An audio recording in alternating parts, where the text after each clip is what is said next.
I'm Sophie Transhaw from Divine Chocolate. We're a chocolate company established in the UK, owned 44% by cocoa farmers in Ghana. That was a fantastically interesting morning of speakers. I was interested in the idea that paying higher prices creates better crops. In terms of what had happened in Ghana over this year and last year, I was interested in the issue to do with the CD's valuation and therefore the actual amount of the price that the farmers are getting. And so that the comment that the previous year, so 2013-14's price to farmers was the same as it was the year before, and because of devaluation that was a very low percentage of the world market price, and whether that potentially had an impact on this year's crop in Ghana, or whether there is something else underlying.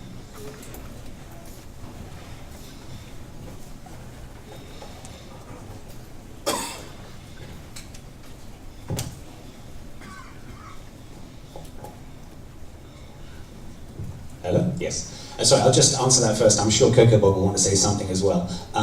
My view would be that actually, yes, there is a real correlation there. And also, because definitely if you look in Cote d'Ivoire, they had nearly 5 to 10 years of very chaotic management of the sector up until the new plan to introduce the CCC and a fixed mandatory price. And the moment that came in Cote d'Ivoire, we've seen a steady increase in production.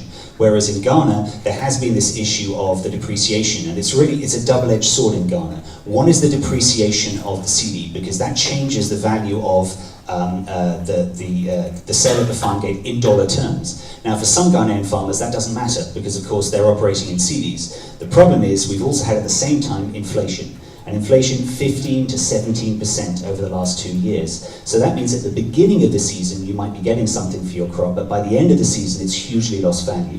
And we certainly saw 2 seasons ago that this actually led to a large increase in the smuggling of cocoa to Cote d'Ivoire. This season that we've just seen has been a really mixed picture, because at the beginning of the season, Cocoa Board took a courageous step to really increase the farm gate price, and in fact, in dollar terms, it was above Cote d'Ivoire at the start of the season. Then there was a very sharp depreciation, it was well below Cote d'Ivoire. Then when the IMF came in fact there was an appreciation and it was above Cote d'Ivoire, and now it's slipped back.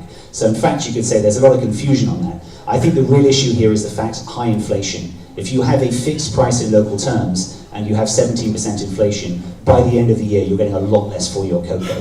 We haven't seen that same situation in Cote d'Ivoire, and certainly I would say that is a disincentive for farmers to harvest more of the beans.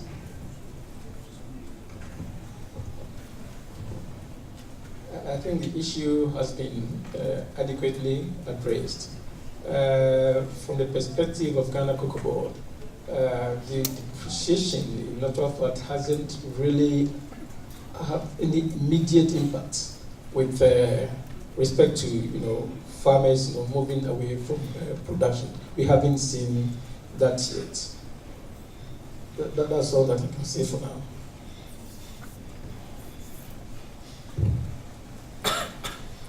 Okay, let's turn back to the audience, and there's a hand up right over here.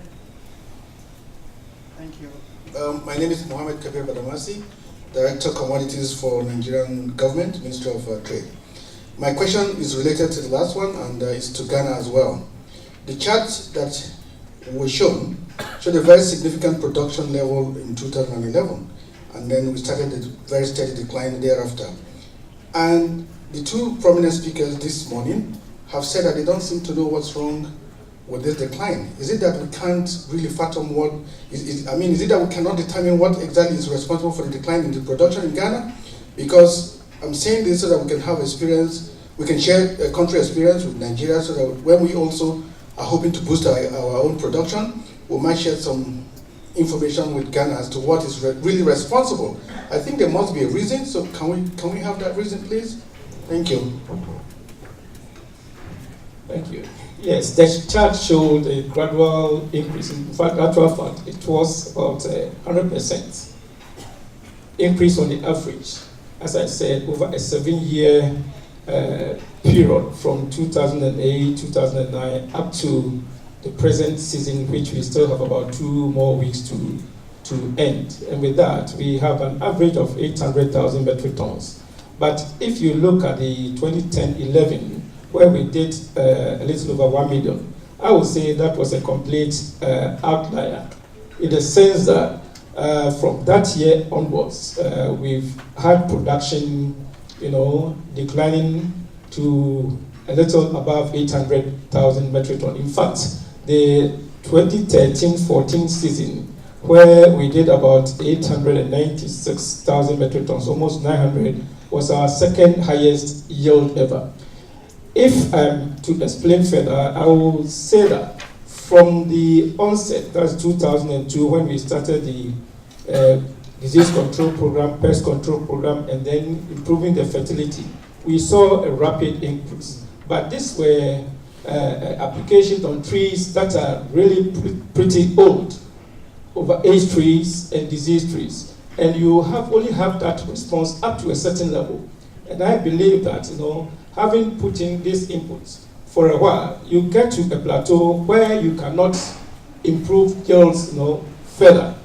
And the only thing that we have to do is what we are doing now, is to improve or to increase or to aggressively replace the overage and disease, plants, so that we can have younger plants. So if we are to move further from the 800,000 average level, then that should come from the new plantations that we are doing at the moment. This is what I believe. So going into the future, if we are going to increase further from what we've seen, then it should come from new plantations. Let's turn in the kaleidoscope a little bit to give a different perspective. Does anyone want to answer that? So if I could just add a few words to that as well. I mean, I think the thing to say here is that I've been looking really closely at this issue since basically back in April, when it first became clear that Ghana was going to be very short for its crop. And the truth is there are at least a dozen good theories out there. You talk to certain people, it's absolutely about galamsey and the lack of labor due to gold mining. You talk to other people, it's the age of the trees, it's the late application of fungicides, it's the sudden rains which washed off the flowers, it's etc., etc., etc. If all of these factors came together perfectly, then yes, that would explain it, but that is pure speculation. So I think what is becoming clear from everything that's been said today, and actually after a very lengthy discussion with you in this summer as well, where we went through every conceivable reason, is that we are talking about structural factor here, and certainly age of trees and their ability to respond to uncertainty in the weather, maybe uneven application of the right inputs, probably explains the drop in production. But in all honesty, I would say my view is that we don't actually know. And I think if you speak to anyone who tells you certainly it was this reason, I wouldn't believe them.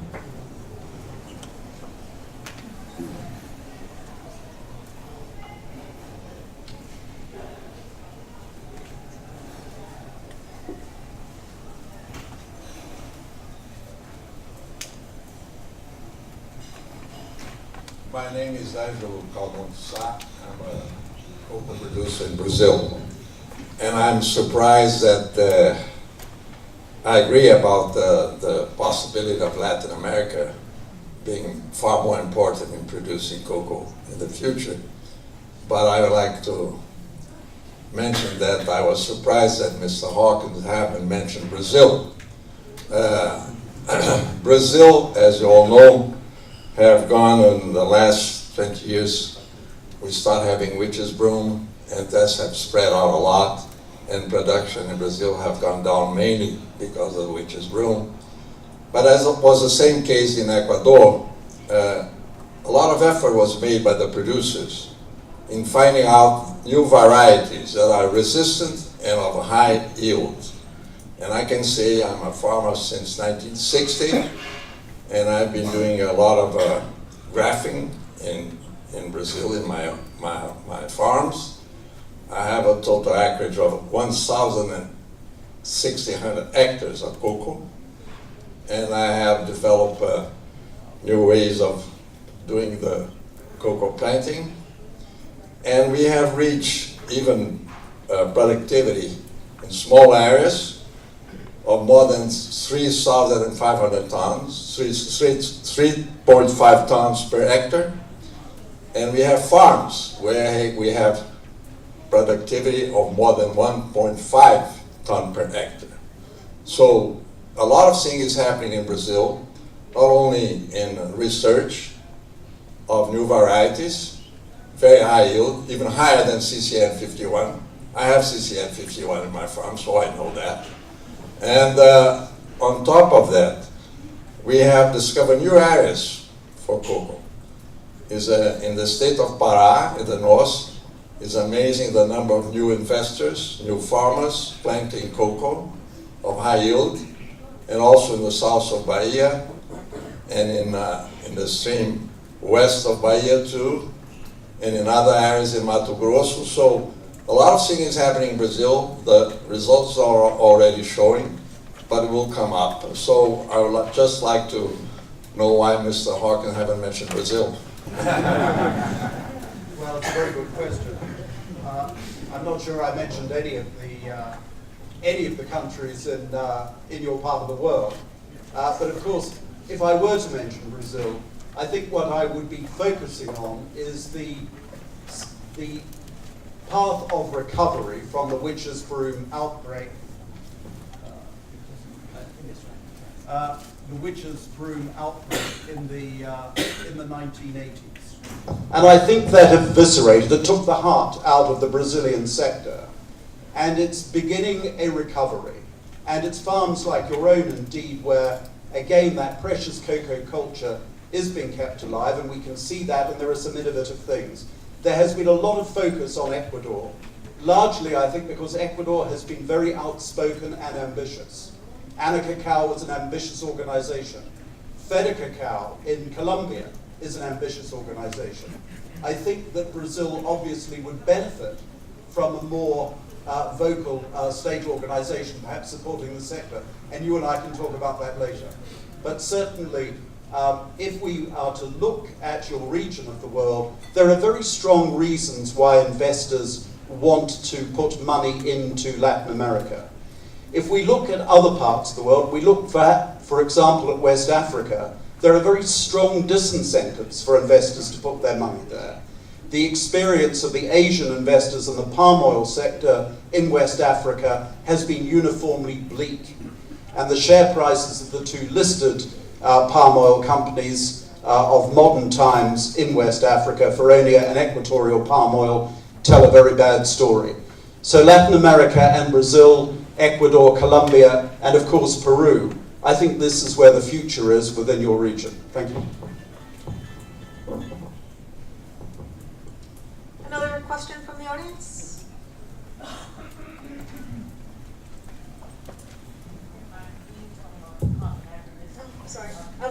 I'm sorry, he actually had the Okay. mic.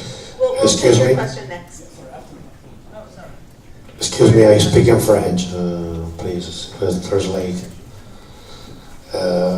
Bonjour, je suis Silvio Bessone, je suis un chocolatier italien et je fais ce travail de 30 ans, mais surtout je fais des rechercheurs sur le rapport qu'il y a entre la fermerie, le travail de la ferme, et le marché des chocolatiers.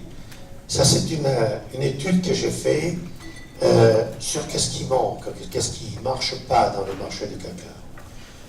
Alors, on a une grande évolution industrielle et scientifique sur la transformation de fèves de cacao en chocolat. Mais cette année, je fais le 130e voyage dans les fermes. Je connais à peu près que 1500 fermiers. Et tous, ils ont le même problème. Les grandes surfaces, ils ont des organisations qui se rendent compte de grandes productions, mais ils ont toujours un système, une méthode sur le mauvais niveau de qualité du cacao. Dans l'Afrique, on a des problèmes de contact, de formation, de culture sur les fermiers. Et ça va porter les jeunes, les nouvelles générations, à quitter le travail de son père et de sa mère. Pourquoi? Ils n'ont pas vu une évolution des orgueils d'être fermier, et ils ne savaient pas que dans la chaîne de production de chocolat, les principaux acteurs de cette pellicule sont les fermiers. Nous, on ne pourra jamais parler avec le banquier sur la qualité du chocolat, mais on devra toujours parler avec le fermier. Et le contact, moi je connais très bien de qu'est-ce qu'il parlait le monsieur en Brésil, mais surtout en Colombie, en Équateur. J'ai mis à point de projets d'évolution et de formation sur les planteurs qui se transforment la culture de ne pas être de collecteurs, de cueilleurs de cacao, mais de vrais cultivateurs, personnes qui font une interaction avec sa ferme. Pourquoi la rentabilité du cacao, il passe à travers une bonne connaissance des méthodes agricoles. La fermentation, tout le monde, c'était très mauvais. D'accord, on va perdre le niveau, la qualité et la valeur économique d'un produit extraordinaire comme le fève de cacao. Pourquoi on va toujours penser exclusivement à des procès de grande quantité qui sont très, très importants. Mais la quantité ne peut pas passer sur la qualité.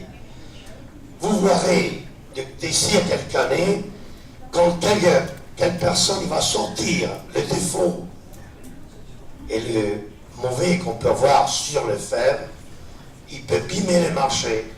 Je vous rappelle qu'en Italie, on a vu le problème du vin adultéré. En Angleterre, on a vu la vache fou. Rappelez que le cacao, c'est pas très loin de ce problème. Je vous vois pas un jour écouter que la recherche d'injection de chimiques dans le terrain, la recherche de nouvelles variétés de cacao, comme le Sicilian 51, et on va voir pourquoi ils sont résistants.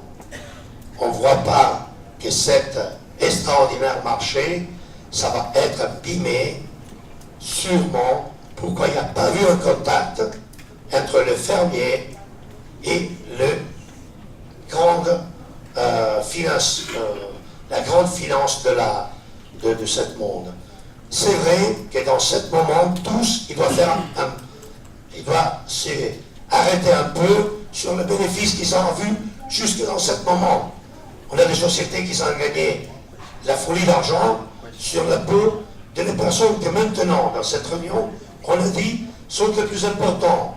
C'est l'envie d'être fermier. Par contre, j'espère, et je m'excuse pour le temps que je vais voler, mais de réfléchir sur l'importance de cette chose. Oh, c'est sûr, je parle un rapport de petits chocolatiers, mais de chocolate makers, les personnes qui vont faire la culture sur le mesurement du prix final du chocolat. Merci.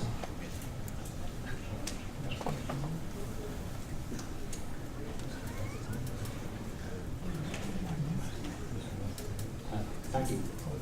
Madam?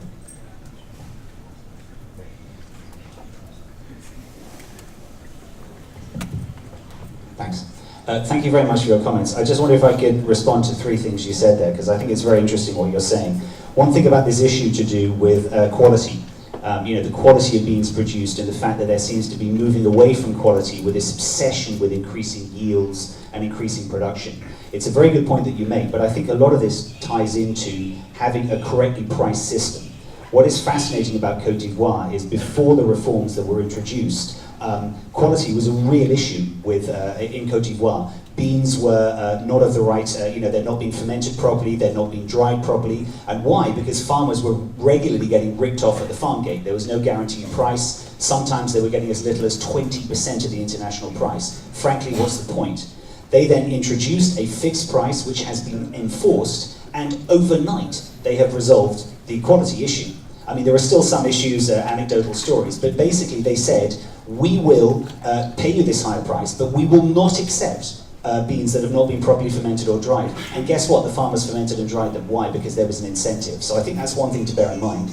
I do agree that there is concern about this change in varieties. It's particularly sad to see, for example, in Venezuela, which produces arguably the finest cocoa bean in the world, that they're now introducing varieties which are higher yielding, but they don't have as good flavor, they don't have as good a color, all those other things associated with really high quality chocolate.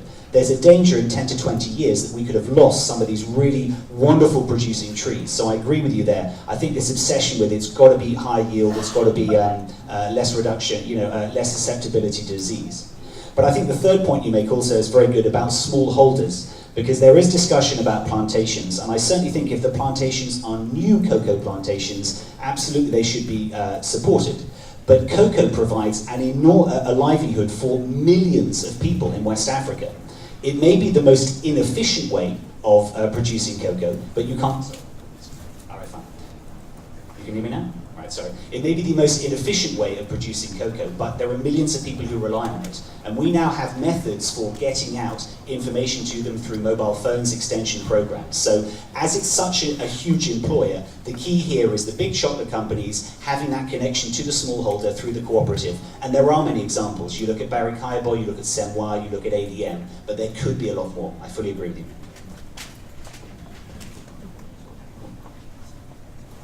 I have to take issue with the fact that an obsession with yield necessarily means a degradation of quality. Yield and quality go hand in hand with two things: professionalism of production and breeding. And one of the areas of clear focus for the cocoa sector is on breeding. And breeding for yield doesn't necessarily mean that you have to sacrifice entirely on quality. I would secondly make the point, Ted, that we know of a number of plantations, again, all in Central and South America, that are focusing on flavor varieties. So there is a lot of activity in Central and South America on the preservation of high flavor DNA and of the propagation of that DNA.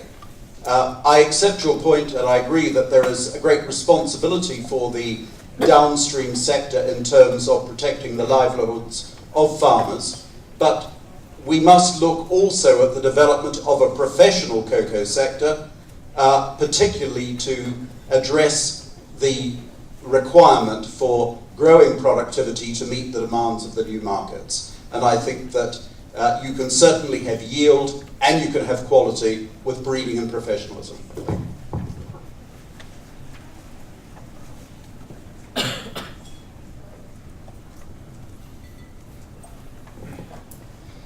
Just a short comment. So we know that the chocolate companies and the processors are not providing a good incentive for farmers to produce good quality cocoa, and that they have found systems to address this problem of quality through technology. But one good news is that there is a very strong effort from many countries in Latin America and also in Asia, Africa, to improve quality. And we had on Friday, the ICCO held a meeting on finer flavor cocoa. So it was a panel of experts looking at all cocoa producing countries in the world and try to identify which one are producing finer flavor cocoa. And this panel made the recommendation that 23 countries are producing finer flavor cocoa.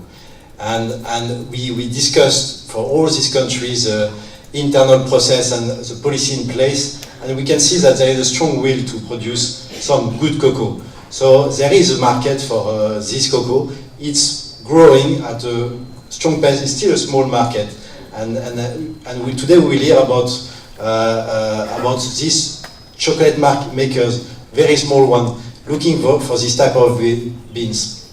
This bean can fetch a price of sometimes even higher than $10,000 per ton. So that's a good incentive, but it's a very small market. Let's turn to the question.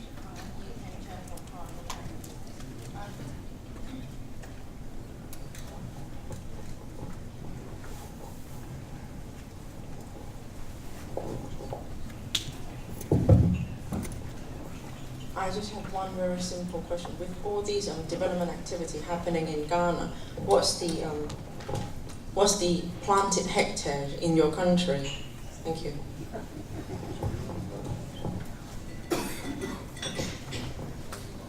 Conservatively, we have 2.8 million hectares under cocoa production.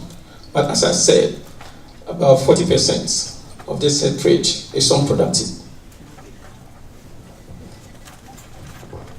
I'm going to throw out controversial points here.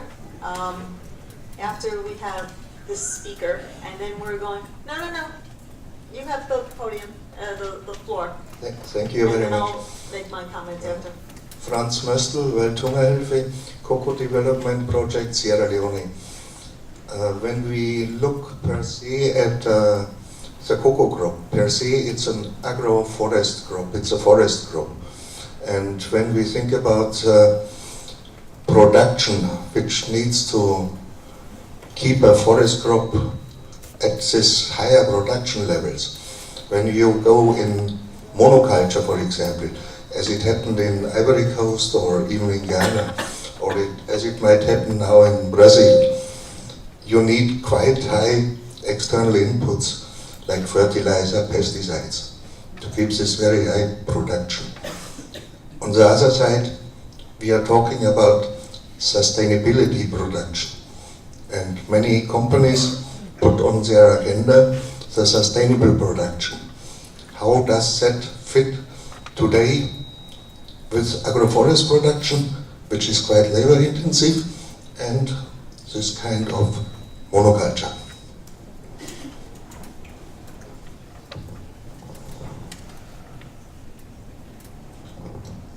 Oh, thank you for the question. I can't speak for all countries, but if we take, for example, one country in South America, Colombia, it has an estimated 5 million hectares of savanna land growing in the tropical belt.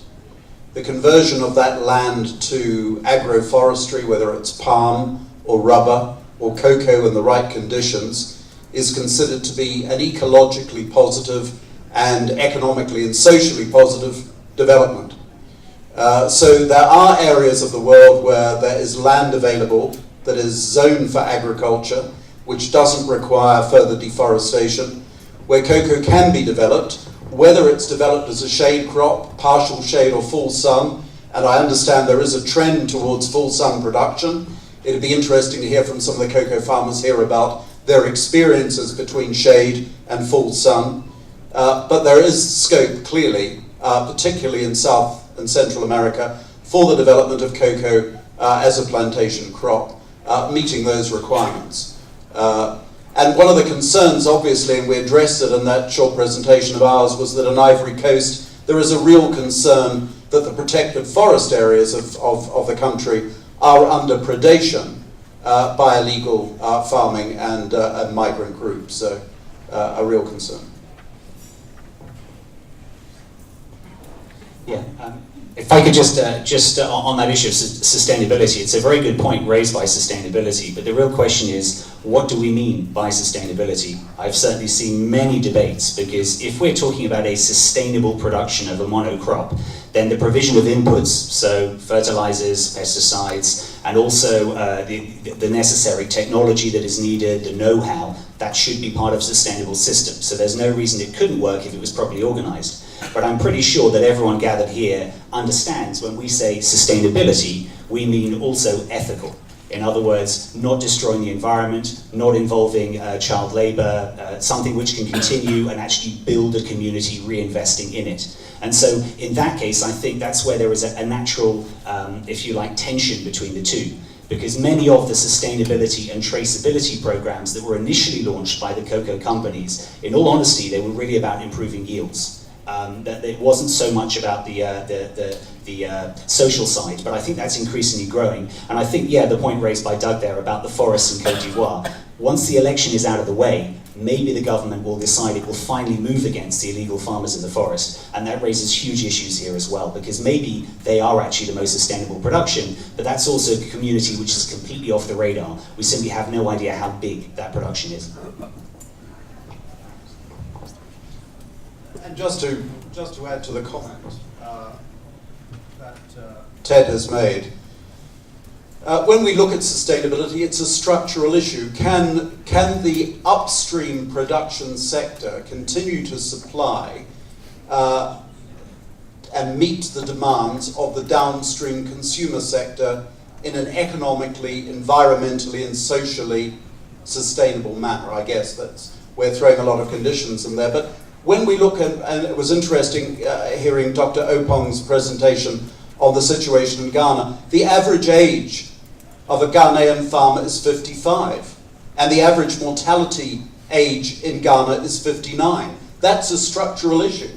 That doesn't look very sustainable. And these are, I think, the issues that we have to address. When we looked at the fact that you've got a 200 billion, 120 billion a year sales value downstream market, and yet upstream we're looking at a very unsophisticated market with very little wealth attached to it, that's not sustainable.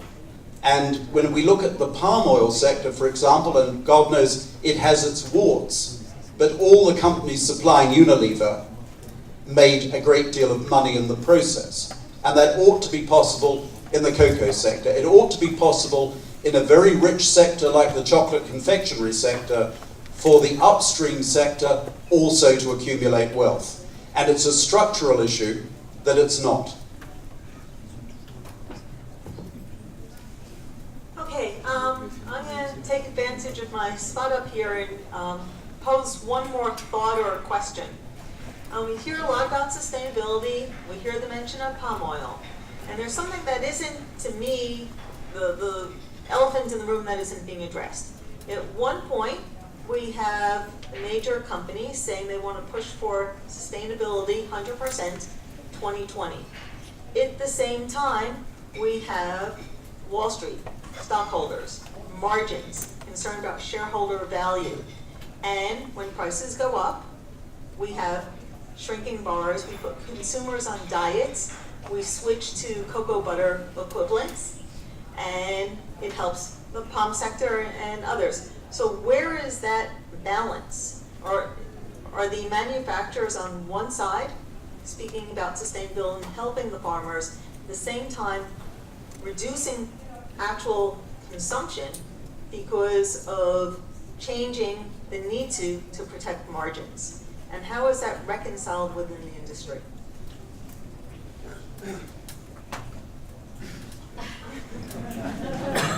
Ted's been elbowing me for the last 10 minutes and telling me I need to say something. I don't know that I have the answer to your question, Judith. I think when I really think about this and we sit as a room and we talk about cocoa production specifically, we are generally talking about farmers that probably don't have that much of a choice. So in areas of Latin America, even in a country like Vietnam, you can produce cocoa, or you can produce coffee, or you can produce rubber, or you can produce palm oil.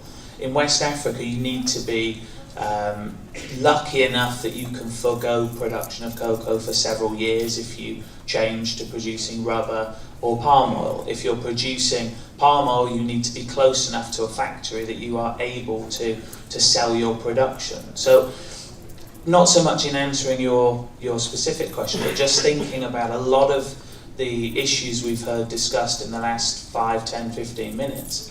I really do think that the price incentive is incredibly important here. If the consumer wants organically grown, shade-grown cocoa, he has to be prepared to pay that price. At the end of the day, the confectionery company will produce and make the chocolate that the consumer is demanding. And I think, from my perspective, the price incentive, therefore, is so key and so important, and what the governors of the market, so the producing countries, the chocolate manufacturers, the lobbying groups, need to do is to make sure that that price incentive is put into the right place, and that will enable us to help our chocolatier friend here who is looking for top quality, £10,000 or $10,000 a tonne cocoa to get the very high quality, taste, flavour, terroir grown, pesticide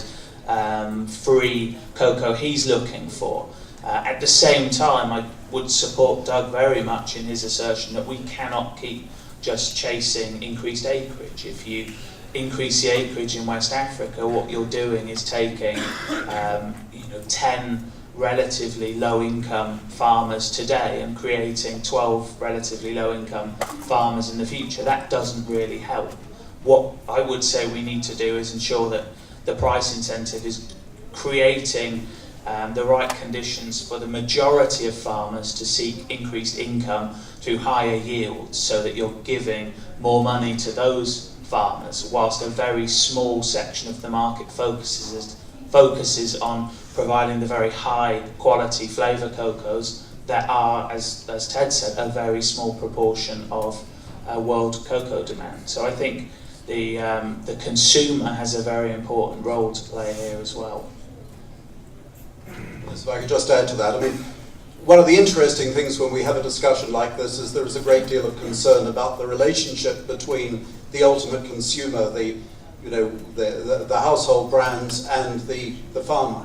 But you know, the debate never looks at the producer of sugar or the producer of milk. When Cocoa Barometer comes out with a report that the Ivorian farmer, clearly not correct, but getting 50 cents a day, they don't look at the fact that sugar producers have been paid 6 to 7 cents below the cost of production for the last 4 years, or that milk producers are receiving a price below the cost of production in major markets. And the reason is that sugar, milk, these are professional sectors. Wheat, soya, the downstream producer doesn't have to think about the state of the soya market. Why is it in cocoa we're obsessed with the farmer?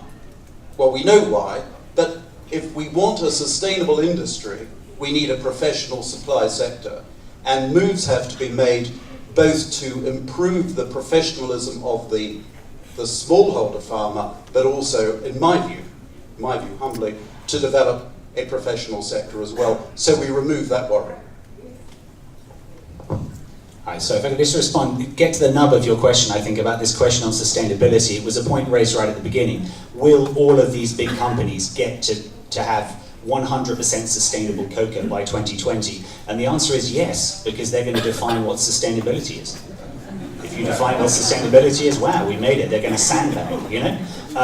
Just bear in mind this whole issue of mass balancing, which simply is, it only occurs in the cocoa sector, but essentially if you buy a bar of fair trade chocolate, it's possible in the UK that none of the cocoa in there is actually certified. It's just that fair trade would have brought, let's say, 20% of its cocoa was from clearly certified sources. It'll brand 20% of its products. And therefore, depending on where you buy them, you might get certified, you might not. So the issue here is definitely, I agree with you, and it's got to be the consumers who demand this. But the trouble is, the chocolate makers are not being entirely honest with us. They have their reasons. There are good reasons for mass balancing. The view is eventually everything will be traceable and sustainable. But my worry here is the chocolate companies who decide what the terms of sustainability are. And if you look between all the different chocolate companies, there are dozens of certification sustainability schemes, and all of them more or less cross over. But there's no one clear explanation for it. And I think our own aspirations of what sustainability is are not the same as those of the chocolatiers. My personal view is I don't think consumers are going to pay for sustainability. They're going to demand it. And the companies that aren't are going to lose on market share. But the price that's being paid is going to be the same. You see it in the coffee sector right now. And if you look at fair trade organic, it's trading the purchase price is very similar to other coffees. And it's the same way. The premium erodes out of the market. At first consumers pay for it, then they just demand it and expect it. And they refuse to pay the premium. The companies get punished if they don't. I think it's time to move on to the next grouping. Thank you all for your great participation. One more question. I'm sorry.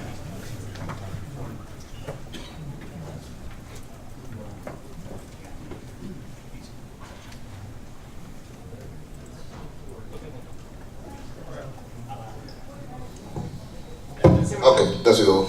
Good morning, everybody. My name is Luis Valverde. I'm the Vice Minister of Agriculture of Ecuador. I would like to congratulate all of you with the presentations.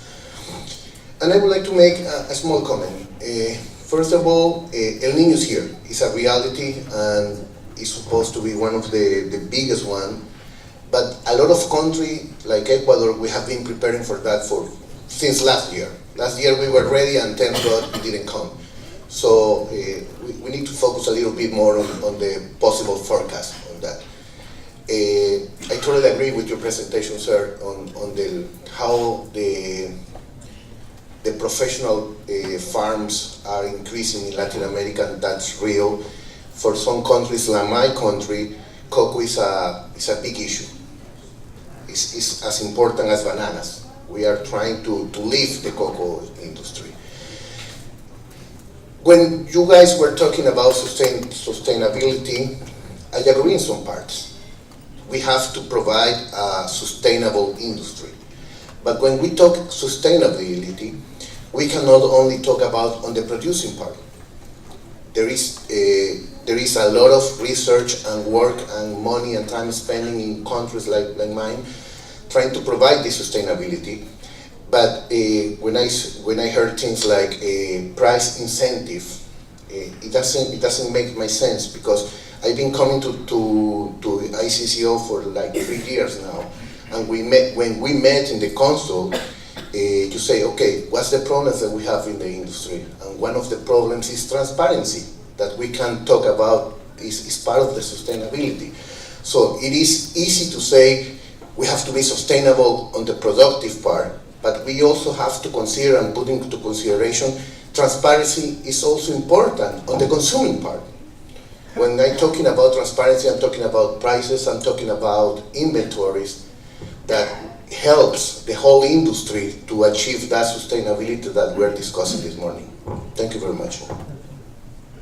Okay, I know there's a question here, but we're running tight on time in this panel. I want to give the other speakers their fair chance to have presentations. We'll be able to take all these questions later, and I'm also one of the speakers, and I'm going to keep my presentation even shorter, so this way we can get more time to answer your questions. So we'll get to you, but just let's get the next group of speakers up, and then at the end of the day, we'll go back to having the floor open to all the speakers and getting all the questions answered. But we've got to stay on time.